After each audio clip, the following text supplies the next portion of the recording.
Para poder chegar a acordos cos traballadores hai que estar sentado na mesa de negociación, sentado na mesa, non debaixo da mesa, escondido. Dean vostedes a cara, enfréntense ás súas propias contradicións, enfréntense aos problemas que teñen para aceptar as reivindicacións dos traballadores e das traballadoras, señan valentes e adopten realmente as medidas que dicen querer adoptar. Non hai preacordo de ningún tipo, porque non están vostedes sentados na mesa.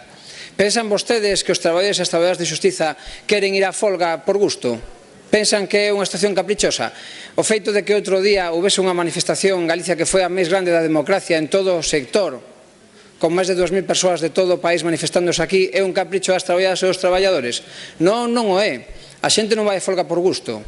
A xente vai a folga porque non se respetan os seus dereitos laborais e os seus dereitos sociais básicos. E iso que están reclamando aquí, e iso que lle reclamou a Cámara aquí, a vostede como representante do Goberno, xa no mes de decembro de 2017, e non está cumplindo, estamos en febreiro de 2018. En vez de facer iso, en vez de solucionar os problemas que ten a cidadanía, de solucionar os problemas que ten a xustiza, se dedican a amedrentar os traballadores da Administración de Xustiza para que non vayan a folga.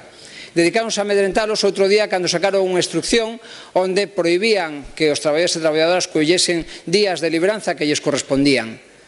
Tan vergoñenta foi a situación que tuveron que retirar horas despois esa instrucción da propia intranet de xustiza como fixeran inicialmente.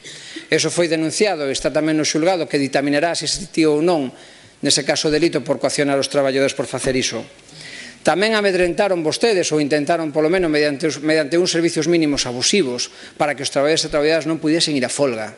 Tan abusivos eran e tanto se pasaron de freada que, como xa se explicou aquí esta tarde, en xulgados como Fonsagrada ou BCRA, os servicios mínimos implicarían creación de novas plazas para poder cumplilos.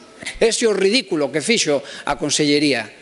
Tanto se pasaron de frenada que entre o comité de folga, entre a mesa do comité de folga, anunciaron os servicios mínimos. Espere que acabo. E a publicación no DOGA tuveron que modificar o decreto de servicios mínimos. Conozco esa mecánica. Gracias.